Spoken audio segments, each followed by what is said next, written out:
안녕하세요. 김다래 강사입니다. 선화외고 1학기 중간고사 국어시험에 대한 분석 안내를 좀 해드리려고 합니다. 제가 이번 시험에 대해서 총평을 한다면 한마디로 문학과 비문학은 거저주고 1등급 변별을 문법에서 하겠다는 것을 여실히 보여주는 시험이었다고 생각이 듭니다. 자, 자세한 분석 한번 해드리도록 할게요. 네, 이번 영상에서는요, 시험 범위랑 그 각 단원별로 출제 비중이 어떻게 되었는지, 그리고 영역별로 출제 특징, 그 다음에 출제상의 어떤 시험 문항에서의 특징 설명을 드릴 거고요. 그래서 이제 기말고사를 앞두고 한 3주 정도 남아있을 텐데, 그동안 어떻게 공부를 해야 기말고사에 좀 더 역전을 할 수 있을지에 대한 방안까지 제시를 할 생각입니다.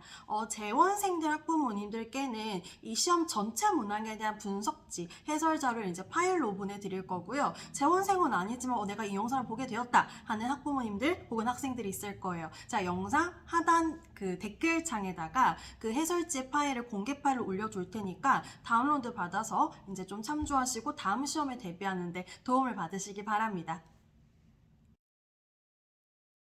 네, 옆에 표를 좀 봐주시면은 전체 27문제, 문항수가 많지 않았습니다. 근데 대다수의 학생들이 시간이 부족했어요 라고 아마 얘기를 하는 저희 아이들도 그렇고요. 이제 그런 시험이었는데요. 왜 그런지 좀 보도록 할게요. 일단 그 자화상이 교과서에 들어가 있고 수락 프린트를 주셨어요. 그래서 가나 묶어가지고 네 문제, 한 지문에서 네 문제 출제됐고요. 그 다음에 참회록 프린트 추가로 주신 다음에 절정이랑 비교해서 역시 네 문제, 객관식 세 문제, 서답형 한 문제 출제됐습니다. 그래서 현대시에선 두 세트가 출제가 됐는데 둘 다 굉장히 쉽게 출제가 됐고요. 그 다음에 그 자화상 뒷부분에 최척전이라고 하는 고전소설이 있습니다. 거기서 역시 네 문제, 그래서 지문별로 거의 다 네 문제, 네 문제씩 출제된다고 보시면 되거든요. 그래서 최척전에서도 객관식 네 문제가 출제가 됐습니다. 그래서 지금 시소설 해가지고 네 문제, 네 문제, 네 문제니까 12문제에 출제가 된 거예요. 그래서 문학 파트에서는 지금 27문제 중에서 12문제 출제가 된 것으로 인해 절반 조금 안 되게, 그러니까 비중은 꽤 높았는데요. 절반 안 되게. 근데 여기까지는 좀 무난하게 풀었을 거라 생각이 듭니다. 소설에서 좀 어려운 문제 하나 있었는데요. 그건 조금 이따 말씀을 드리고요. 자, 그래서 최측전까지는 그래도 영차 풀어오다가 문법 파트 와가지고 다들 멘붕을 맞지 않았을까 하는 생각이 드는데요. 일단 우리 교과서 시험 범위에는 의문의 변동 파트가 출제가 되었는데 거기 이제 시험에서 거기 범위에서 출제된 게 객관식 네 문제, 서답형 두 문제가 출제가 됐습니다. 서답형은 그렇게 어렵지가 않았고요. 서답형을 만약에 쓰는데 시간이 걸리거나 고민을 했거나 어려웠다면 그냥 네가 공부가 부족했던 거야. 그건 정말로 그런 거고 객관식이 굉장히 어려웠을 겁니다. 그래서 사실 의문 파트에서는 개념 부분이랑 변동 부분 이렇게 나뉘어서 출제가 됐는데 변동 부분도 까다로웠지만 개념 부분에서 굉장히 흔들리고 왜 갑자기 여기서 출제? 이런 마음을 들게 하는 문제가 있었을 걸로 생각이 듭니다. 그래서 문법에서 어려웠을 테고 사실 이번 중간고사에서 킬러 문제는 저기 프린트 범위 형태소랑 단어 형성 파트에서 이제 두 문제가 출제됐는데 이건 진짜 우리 아이들이랑 시험 끝나고도 얘기했지만 학교 선생님이 조금 너무하셨다 하는 마음이 좀 드는 문제가 두 문제 출제됐습니다. 그래서 킬러 문제가 저기서 두 문제가 출제가 됐고 대비를 했습니다만은 그리고 이제 보통 겨울방학 때 문법 기본기를 닫기 때문에 사실 내신 기간에 저기를 굉장히 시험 출제한 만큼 깊이 있게 공부한 친구들은 정말 없었을 거라고 생각이 들고요. 저기 두 문제를 만약 맞힌 친구라면 겨울방학이든 혹은 중학생 때든 문법에 대한 기본기가 정말 탄탄히 갖추어져 있어서 그래서 그 겨울방학 때 공부했던 보통 아마 특강 때 저걸 할 텐데 저도 했고 그것에 대한 기억을 가지고 이제 시험 풀 때 적용을 해서 푼 학생들이라면 문법을 나는 진짜 문법을 잘하는구나 나는 수능 때 엄매를 해야 되겠다 이렇게 좀 생각을 하셨어야 됐겠습니다. 솔직히 틀렸어도 틀릴만 했다 라고 저는 솔직히 생각이 들어요. 그래서 저기 프린트 파트에서 두 문제 출제된 게 굉장히 까다롭게 출제가 됐고요. 그 다음에 이제 3월 학평에 있었던 비문학 세 지문 중에 제일 어려웠던 거 빼고 두 개가 지금 시험 범위에 들어갔는데요. 저 경제 지문에선 세 문제 출제됐고요. 그 다음에 저기 인문 파트에서 네 문제 출제됐는데 그냥 모의고사의 문제 그대로, 그러니까 그대로까지는 아니지만 변형의 정도와 굉장히 적은 상태에서 출제가 됐기 때문에 비문학도 그냥 뭐 변형 문제 제가 드리긴 했습니다만은 굉장히 굉장히 딥하게 공부를 하기보다도 그냥 원래 나왔던 지문, 원래 나왔던 문제만 충실히 공부했어도 마치기 크게 어렵지 않게 출제가 됐습니다. 그래서 문항수 그렇게 많지 않았으나 프린트 범위, 특히 문법 프린트 범위에서 너무나 까다롭게 킬러 문제가 출제되었다. 이렇게 분석을 좀 해볼 수 있겠습니다. 네, 이번에는 그 현대시, 그다음 고전소설, 문법, 비문학, 그래서 영역별로 좀 더 출제가 어떻게 됐는지, 어떤 변화가 있었는지 또 그런 것들을 영역별로 좀 설명을 드려볼까 해요. 첫 번째 이제 맨 앞서서 나왔던 두 지문이 현대시 지문이거든요. 그러니까 선화일보가 항상 작년도 그렇고 재작년도 그렇고 예년에 계속 문학 현대시 파트에서 그 수능형 킬러 문제가 한두 문제가 꼭 나왔었거든요. 그래서 저희가 기출문제로 공부할 때에도 야 이런 식의 까다로운 보기가 나오는 것들 우리가 잘 공부해야 돼 라고 공부를 했는데 솔직히 공부한 게 약간은 아까울 정도로 현대시 파트 너무 쉽게 나왔죠.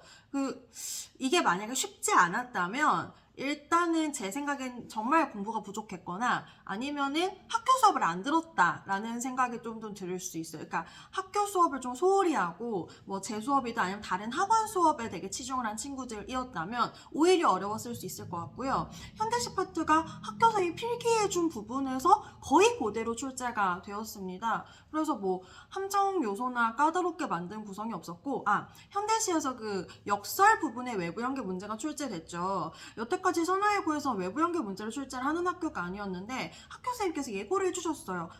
외부 연계 출제할 거야. 근데 보기로 주는 게 아니라 표현상의 특징으로 출제할 거야. 그럼 우리 시험 범위에 외부 연계로 나올 수 있는 거 공감각이랑 역설밖에 없잖아요. 그래서 아마 공감각이랑 역설을 공부를 했을 거예요. 그리고 학교 쌤이 공감각보다 역설에 조금 더 출제할 것 같은 뉘앙스로 수업을 하셨잖아요. 그래서 역설 외부 연계는 어느 정도 예상이 되는 부분이었고 그래서 우리 대비했고 그래서 맞춰왔어야 됐던 문제인데 그게 이제 개수 문제로 출제되다 보니까 6개 중에 정답이 6개 고르는 문제다 보니 이게 다 답일 리는 없잖아? 이러면서 뭐 하나 빼먹은 친구들이 덜어 있었던 것으로 생각이 되어서 선생님이 되게 부글부글했던 이제 그런 기억이 있습니다. 그렇지만 그냥 선생님이 볼 때 현대시는 문제 쉬웠어서 솔직히 다 맞춰왔어야 됐고 여기서 시간을 뭐 낭비한다거나 그러지도 말았어야 됐던 파트라고 생각이 들고요. 그 다음 고전소설로 왔을 때 조금 어려운 문제가 한 문제 있었어요. 10번 문제인가요? 거기 문제가 이제 조금 어려웠는데 일단 A파트 거기 분위기를 가지고 최척의 그 심리 나타내는 부분은 선화예고에서 매년 출제됐기 때문에 제가 직보할 때 여긴 우리 학교 되게 좋아하는 부분이야 출제 각이야 이랬는데 거기 딱 출제가 됐죠. 근데 예상했음에도 불구하고 공부했음에도 불구하고 막상 시험 갔을 때 어려웠으리라 생각이 듭니다. 자, 여러분들 만약에 그 10번 문제에서 여기 너무 어려웠어요 혹은 틀렸어요 하는 친구들은 뭐가 부족한 거냐면 자 국어 문제가 어떻게 어렵게 나오나요? 그러니까 지문에 나왔던 구체적인 어떤 내용을 추상적인 단어 뭐 시적 대상이라던가 2번 같은 경우에는 뭐가 나오죠? 배경에 대한이라고 했을 때 배경에 대한 서술자의 뭐였죠? 제가 지금 문제를 안 보고 있는데 배경에 대한 서술자의 직접적 진술이었나요? 이제 그런 어떤 내가 교과서에서 보지 않았던 진술이 나왔는데 했을 때 그걸 판단하려면 배경에 대한 이 A파트에서 배경을 지칭하는 게 구체적으로 뭐지? 라고 다시 한번 구체적인 단어를 떠올리실 수 있어야 돼요. 그러니까 A파트에 나오는 배경이라고 하는 거는 배 주변에 바다, 하늘, 그 다음에 소리 몇 가지야? 물새 울음소리, 그 다음에 연불 외는 소리, 그 다음에 최척 퉁소 소리, 그 다음에 4개구나 오경의 시 읊는 소리 이것들이 다 인물을 둘러싸고 있는 배경이잖아요. 시공간적 배경인 거잖아요. 그래서 이거를 그냥 막연하게 생각하고 문제를 푸는 게 아니라 내가 문제 풀면서 보지 못했던 낯선 진술이 나왔어 하면 선지를 끊어가면서 배경에 대한 이 배경이 뭐였지? 라고 구체적인 단어로 구체적인 지문에 있는 내용으로 다시 풀어서 머릿속에 떠올려서 문제를 푸셔야 됩니다. 이걸 못하는 친구들이 국어는 감으로 푸는 거 아닌가요? 그래서 국어는 감으로 풀다가 틀리게 돼요 라는 바보 같은 말을 하게 되는 거예요. 그래서 거기가 만약에 틀렸다면 그런 어떤 복기를 하셔서 아, 내가 기말에는 여기에 대해서 좀 더 잘 대응을 해야 되겠다.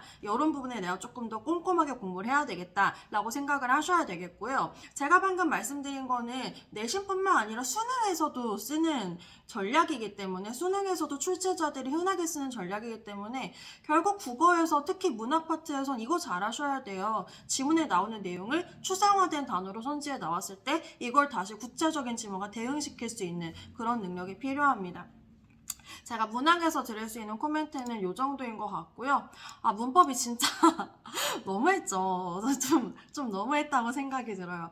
자, 일단 그 프린트 파트에 제가 전달받기로는 우리가 음문의 변동이 시험 범위긴 한데 여기에 나오는 뭐 형식 형태소라던가 형태소를 알아야 되겠지, 그럼 품사도 알아야 되겠지, 막 이런 이게 설명을 해주시면서 이건 문법에 대한 기본기니까 설명하는 거야 라고 하셨다고 했는데 이걸 이렇게 딥하게 출제할 줄은. 그러니까 제가 그 프린트 범위가 생각보다 많아서요. 품사도 다 다뤄주셨고 형태소 분석, 어간어미 어근접사 꽤 많은 내용들이 되게 그 2장짜리에 들어가 있었는데 여기서 우리 2개만 하자. 형태소 분석이랑 어간어미 어근접사 구분하는 거 딱 2개만 하자 했는데 딱 2개가 그렇게 나왔어. 근데도 우리 아이들 중에 내 아이들 중에 틀려온 학생들한테 난 차마 말을 못하겠어. 학교 선생님이 진짜 딥하게 내셨어요. 예문은 뭐였죠? 제가 빨리 가서 볼게요. 예문이 뭐였습니까?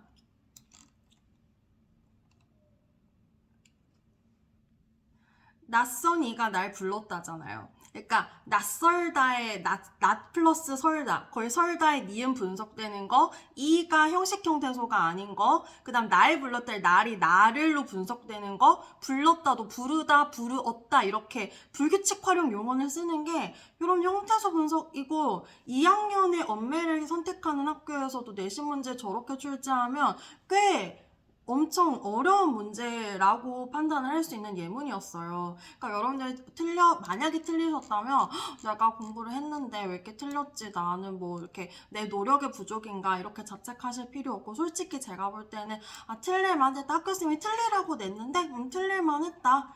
라는 생각이 듭니다. 그 다음에 이제 그 형태소 분석하는 문제랑 그 다음에 어간어미 어근접사 구분하는 문제 나왔는데 거기 비웃음이 있었죠. 그래서 보통 코웃음, 비웃음 잘 비교해가지고 출제하는데 그 비웃음은 웃음에 비가 붙은 게 아니라 비웃다의 음이 붙은 거라서 이거 분석하는 게 이게 형태론 파트가 시험 범위라면 그거는 핵심으로 가르치는 부분이긴 해요. 근데 우리 메인이 아니었잖아. 프린트 범위였잖아.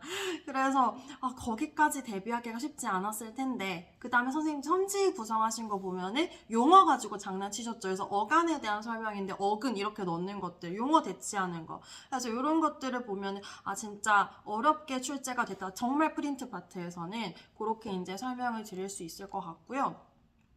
그러고 이제 음운 파트에서도 음운 4개 나왔는데 음운 개념 2문제 나오고 변동 2문제 나왔죠. 그러니까 지금 문법 파트에서 문제 많이 출제됐지만 실질적 음운의 변동 2문제밖에 출제가 안 된 거예요.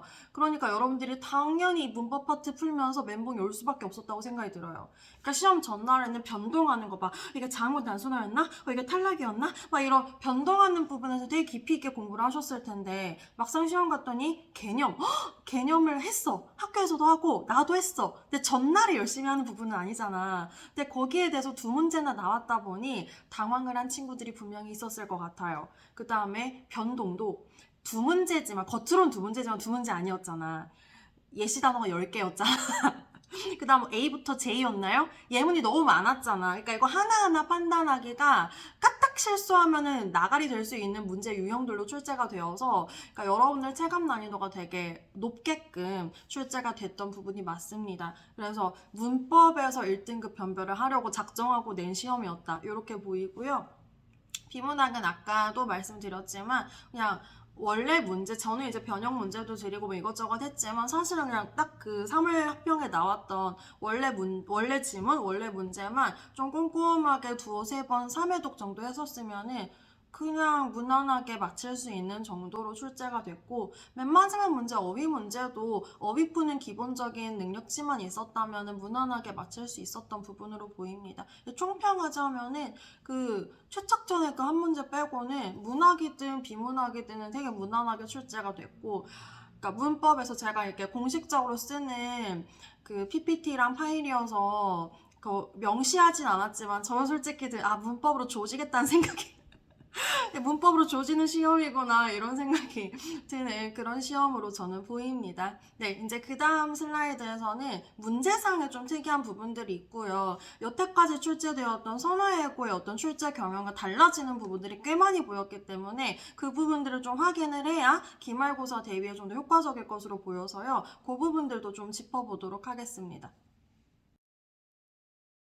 네, 그러면 이제 문항상의 이제 특징들을 좀 보도록 할 텐데요. 일단 그 작년에 대비할 때 재작년이랑 비슷해. 그러니까 계속 약간 우리 선호알고가 가지고 있는 출제 경향이 있었고요. 거기에 맞춰서 대비해서 우리 학교는 이렇게 출제가 되는 학교지. 그치 이렇게 킬러 나올 줄 알았어. 약간 이렇게 보는 문제, 시험 문제였는데 이번에 뭔가 달라 진짜 이런 부분들이 덜어 있었어서 이제 여러분들도 공부했던 부분과 어느 정도 맞는 부분들이 있고 여기서 이렇게까지 출제하다니 이런 부분들이 있었을 것 같아요. 그래서 많은 학생들이 내가 공부한 거에 비해서 결과가 좀 신통치 않게 나왔네 라고 낙담을 하는 친구들도 많을 것 같은데 사실 우리 선화예고뿐만 아니라 그냥 대부분의 고등학교에서 고1 1학기 중간고사의 대부분의 학생들은 그냥 겪는 심리적인 과정이기 때문에 거기에서 나 열심히 했는데도 잘 안 됐어. 망했어. 1학기 중간고사 중요하다고 했는데 나 벌써 틀렸어. 라고 투덜투덜 대면서 아무것도 안 하느냐? 이렇게 그냥 기운이 축 빠져져 있느냐? 아니면 거기서 한 번 더 분석하고 한 번 더 공부해서 좀 더 심기일전해서 분석된 걸 바탕으로 내가 기말고사에 어떻게 좀 더 역전하지? 어떻게 내가 좀 더 올려보지? 하는 스탠스를 취하는 거랑은 정말 다르죠. 어떤 태도를 취할지는 여러분들한테 결정이 돼 있다고 저는 생각을 해요. 그러니까 이번 시험은 다음 시험에서 도약하기 위한 발판으로 삼으시라고 제가 지금 저 분석 자료 다 만들고 영상 지금 찍고 있는 거니까 제발 잘 마음을 다지시고요.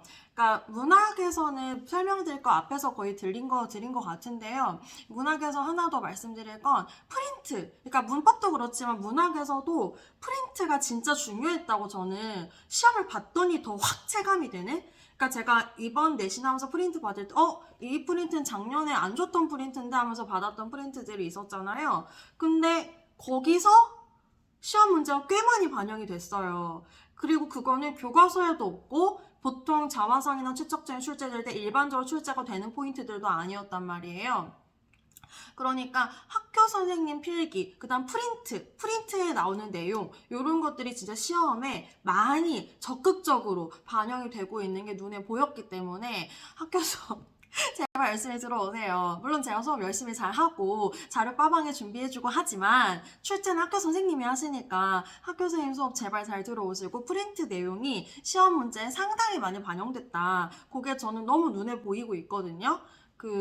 뭐 있었죠? 박시전이랑 비교할 때도 적강 모티프 이런 것들이 다 선지에 반영이 됐었잖아요. 그러니까 지금 프린트를 좀 잘 보셔야 됐겠다. 그럼 그렇다고 해서 경향이 바뀌었으니까 기출 아무 쓸모없는 아니요? 기출 경향에서도 중요하게 다뤄진 분 여전히 중요하게 다뤄진 것도 꽤 많았어요. 근데 그게 전부는 아니었다. 기출 공부하는 데다가 이번에 프린트 여태까지 나왔지 않아도 올해 새로 주는 프린트에서 나오는 내용이 시험에 반영되고 있으니 그 부분까지 공부하는 게 필요하겠다라는 말씀을 지금 드리고 있는 거예요.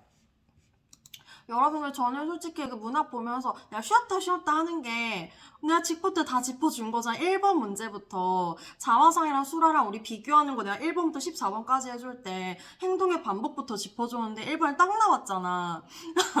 그 최착전에서도 직접 제시 간접 제시 내가 교과서 없는 것까지 싹 다 긁어가지고 우리 연습하는 거 전날 했는데 바로 시험 딱 나왔잖아. 그러니까 난 내가 짚어준 데서 다 나왔는데 이런 생각을 솔직히 좀 했고요. 자, 그 다음에 비문학 말했습니다. 그래서 비문학은 지금 어떻게 될지 모르지만 작년 같은 경우에도 그렇고 중간고사보다 기말고사 범위에서 그 다음에 1학기보다 2학기 범위에서 계속해서 시험에 갈수록 비문학 범위가 좀 늘어나더라고요. 그래서 그럴 거라고 생각이 들고요. 그러면 비문학 범위가 늘어날 때 여러분들 비문학 어려워하시니까 공부하는 것 자체에서는 학습 부담이 있지만 공부만 잘 해가면은 문학이나 혹은 문법에서 뒤통수 치는 문제는 안 나온다는 거예요. 공부하면 맞히게끔 문제가 나오기 때문에 공부를 그냥 잘 하면 되겠다. 요 정도 코멘트를 드리고요.